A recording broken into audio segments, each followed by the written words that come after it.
با امضای زهرا میریم صحن مولا، رو به ایوون میگی با دستای بالا. بابا بابا بابا بابا بابا بابا بابا بابا بابا بابا علی علی علی علی علی علی علی علی علی علی. من حلال زادم که دارن عشق علی رو کل اجدادم، جلو ایوون نجف رو خاک افتادم، خوش به احوالش هر کسی باشه نجف روزی هر سالش. آماده نوکر حیدرم و جذبه تمثاله. بسم الله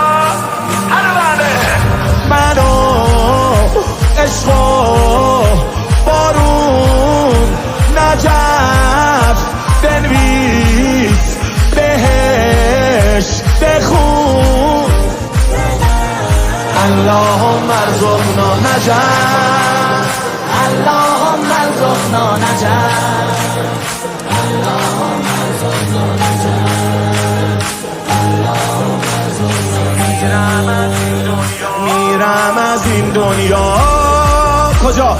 تو آغوش مولا، توی قبرم حتی دم میگیرم اونجا.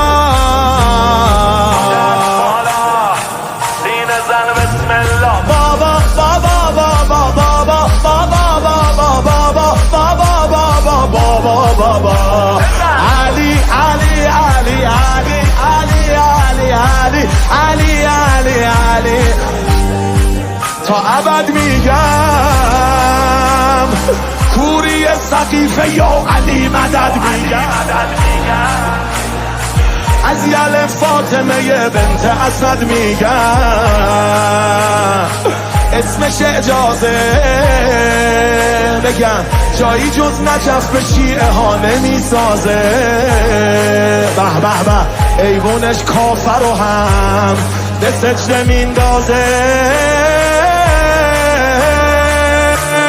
دو دست بالا بریم نجف، شاید سری منظور داره، از بس طرح انگور داره. اللهم ارزقنا نجف، اللهم ارزقنا نجف.